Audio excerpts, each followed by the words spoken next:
주님께서 가나 혼인잔치에 청함을 받았을 때 혼인잔치에 손님이 너무 많아 포도주가 모자라자 주님의 어머니가 주님께 저에게 포도주가 없다고 하자 주님께서 나와 무슨 상관이 있나이까? 내 때가 아직 이르지 아니하였다고 말씀하셨습니다. 그러자 주님의 어머니가 하인들에게 너에게 무슨 말씀을 하시든지 그대로 하라고 하였습니다. 마침 거기 유대인의 결례를 따라서 두세 통 드는 돌 항아리 6이 놓여 있었는데 항아리를 보신 주님께서 항아리에 물을 채우라 하시니 하인들이 물을 채우니 떠서 연유장에 갖다 주라고 하시자 갖다 주었습니다. 그러자 연유장이 좋은 포도주를 먼저 내고 취한 후에 낮은 것을 내는데 그대는 지금까지 좋은 포도를 주었도다라고 칭찬하였습니다. 주님께서 하라는 대로 하였더니 항아리의 물이 좋은 포도주가 되었습니다. 그렇습니다. 주님이 하라는 대로만 하면 기적이 일어납니다. 주님께서 하라는 대로 하는 것이 믿음이고 순종입니다. 이스라엘 백성이 광야를 통과하여 가나안 땅 목전에 이르렀을 때에 범람하는 요단강이 이스라엘 백성들의 발걸음을 막았습니다. 그 하나님께서 여호와의 궤를 맨 제사장들의 발바닥이 요단물을 받고 멈추면 위에서부터 흘러내리던 물이 끊어지고 쌓여 서리라고 말씀하셨습니다.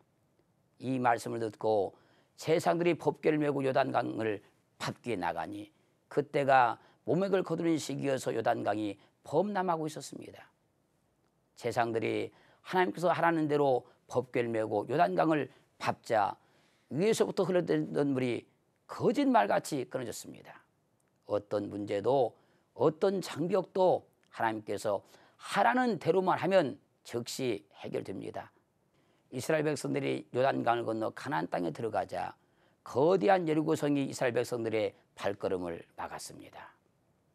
그때 여호와께서 여호수아에게 내가 여리고와 그 왕과 용사들을 내 손에 붙였으니 너희 모든 군사는 성을 6일 동안 돌고 제7일은 7번 돌고 제사장은 양강나팔을 불고 백성들은 크게 외치라고 했습니다. 이 말씀대로 하였더니 철옹성 여리고 성벽이 무너졌습니다. 아무리 어려운 문제도 하나님께서 알려주시는 대로 하기만 하면 됩니다. 이스라엘 백성들이 여리고성을 무너뜨리는데 자기들의 방법은 하나도 사용하지 않고 하나님께서 하라는 대로만 했습니다. 그러므로 주여 내가 듣겠사오니 내게 말씀하여 주옵소서. 주여 들을 마음과 들을 자세가 있사오니 내게 말씀하여 주시옵소서. 문제 앞에서 고민하고 범민하지 말고 하나님께서 하라는 대로만 하면 됩니다. 출애굽기 12장 35절로 36절 말씀 보면 애굽에서 해방받아 나오는 이스라엘 백성들이 하나님께서 하라는 대로 애굽 사람에게 은금 패물과 의복을 구하며 애굽 사람들이 이스라엘 백성들이 요구하는 대로 은금 패물을 주었습니다. 하나님께서 하라는 대로만 하면 해방도 받고 은금 패물도 받을 수 있습니다.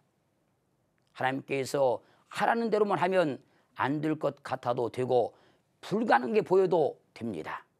출애굽기 15장 23절로 25절 말씀 보면 이스라엘 백성들이 홍해를 건너 마라에 이르렀을 때에 그곳 물이 있어서 마실 수가 없자 여호와께서 모세에게 한 나무를 지시하시며 나뭇가지를 물에 던지라고 말씀하시자 모세가 나뭇가지를 물에 던지니 물이 달아졌습니다.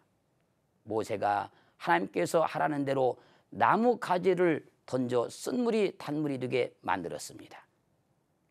우리는 방법 없습니다. 하나님이 하라는 대로만 하면 됩니다. 하나님께서 하라는 대로 하는 것이 방법입니다. 하나님께서 말씀하시는 방법보다 더 좋은 방법은 없습니다. 하나님께서 하라는 대로 하는 것이 순종이고 믿음입니다. 그런데 사람들은 이 좋은 방법대로 안 하고 세상에서 방법을 찾고 자기 방법대로 하려고 애를 씁니다. 주님께서 하라는 대로 하는 것이 믿음이고 주님께서 하라는 대로 하지 않는 것이 불신앙입니다. 내 생각대로 하지 말고 내 감정대로 하지 말고 나 좋은 대로 하지 말고 하나님이 하라는 대로 하기만 하면 하나님이 역사하십니다.